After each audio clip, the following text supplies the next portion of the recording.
S'il y a un animé de sport que les fans attendaient tout particulièrement ces dernières années, c'est bien Blue Lock. Et je peux vous dire qu'on s'est pas foutu de notre gueule parce que l'animé envoie du lourd. Des moments épiques de fou, une animation très propre et ses regards mais molto qualita. Bref, tout ça pour dire que Blue Lock, ça tue. Mais ça ne fait pas que tuer, car Blue Lock c'est aussi un animé révolutionnaire. Parce que le truc, il te prend le monde des animés de sport et bam, il te le casse en deux en te disant: tu vois ce que t'as vu dans tous les autres animés de sport? Et bah ici, ça marche pas.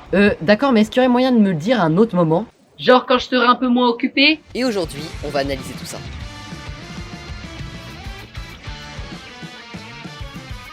Blue Lock, c'est un postulat de départ très simple. C'est un battle royale, sauf qu'on se déguise pas pour s'entretuer, mais qu'on joue au foot. Et c'est à partir de là que la magie opère, car si on met ensemble 22 attaquants assoiffés de gloire sur un même terrain, ça ne peut être que la guerre entre eux. Donc voilà le point où Blue Lock se détache des autres animés de sport et shonen neketsu en général, car ici, tout n'est qu'ego. Si tu veux gagner, tu le fais par toi-même. Tu n'as pas intérêt à te reposer sur les autres car c'est tous tes ennemis et qu'ils peuvent te trahir à tout moment. Ici, c'est pas Fairy Tail, le pouvoir de l'amitié, tu peux te le mettre où je pense. Dans ce placard. Quand les 22 joueurs entrent sur le terrain, ils ne s'apprêtent pas à faire un 11 contre 11, non. Ils s'apprêtent à faire un match à 22 où tout le monde joue solo pour marquer un but. Car après tout, à quoi bon gagner si tu ne le fais pas avec les honneurs? C'est cette mentalité que défend le projet Blue Lock. Mentalité parfaitement illustrée par le premier match de l'animé opposant l'équipe Z à l'équipe X. Au début du match, tous les joueurs jouent pour leur propre profit, celui de marquer un but. Puis une division se forme entre deux types de joueurs. D'un côté, ceux qui abandonnent l'idée de marquer un but pour pouvoir gagner. Autrement dit, rien que des figurants qui n'ont rien compris à là où ils étaient. Et de l'autre, ceux qui veulent marquer à tout prix. Seuls les gens de la deuxième catégorie pourront gagner à la fin, car ils sont les seuls à savoir comment faire. La mentalité Blue Lock peut être résumée comme ça. Quand tu te lances dans une compétition face à des gens, vise toujours la première place. Car si tu vises la troisième place, tu ne pourras jamais atteindre que la septième. Pourquoi? Car celui qui arrivera troisième visait la première place. Pareil pour le quatrième, pareil pour le cinquième. Blue Lock, c'est un peu comme une version réinventée du mythe d'Icare. Concentrez-vous parce que là ça va être un peu compliqué et métaphorique. Dans ce mythe, le plus grand inventeur de la Grèce antique et son fils se retrouvent bloqués dans un labyrinthe. Dédale, le père, fabrique donc des ailes faites de cire et de plumes pour que lui et son fils, Icare, puissent s'évader par la voie des airs. Il s'envole, mais malgré les mises en garde de son père, Icare, qui voulait pouvoir observer le paysage de la plus haute altitude possible, s'approcha trop proche du soleil, faisant fondre la cire de ses ailes.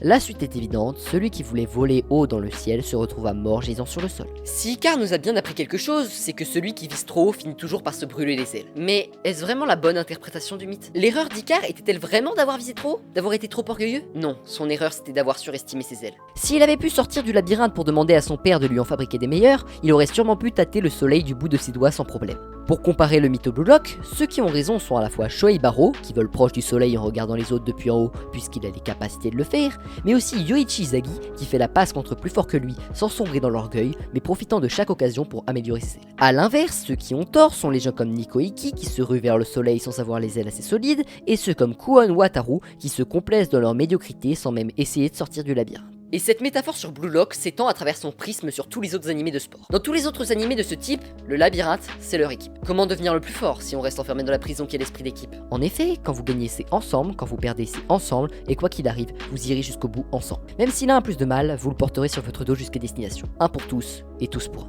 Mais Icare n'a pas été rattrapé par Dédale après que ses ailes aient fondu. Il s'est juste contenté de tomber. S'il avait essayé de le rattraper, le destin en aurait été d'autant plus funeste, car la chute de l'un aurait emporté l'autre. Imaginez To si Aomine venait à être blessé, et Aoba Josai si Oikawa décidait de changer de club. Ils ont tellement tout reposé sur leur joueur fétiche et la collaboration qu'il y avait entre lui et eux qu'ils ont négligé leur individualité. Surtout que plus on tombe de haut, plus la chute est violente. Enfin, déjà faudrait-il s'être envolé. Ryosuke Kira ne voyait sûrement pas ce problème chez lui avant d'arriver à Blue Lock. Un club qui va au national, un joueur hors pair, tout ne pouvait que bien se passer. S'il a perdu, ce n'est pas parce qu'Izagi lui a tiré dessus avec ce ballon, mais parce qu'il n'a pas cherché à le fuir. Il faisait confiance à son nouvel ami et ne s'est pas éloigné du danger. Mais ce soi-disant nouvel ami a pris son envol sans attendre. Et quand il a vu la trahison arriver, il était trop tard pour faire de même.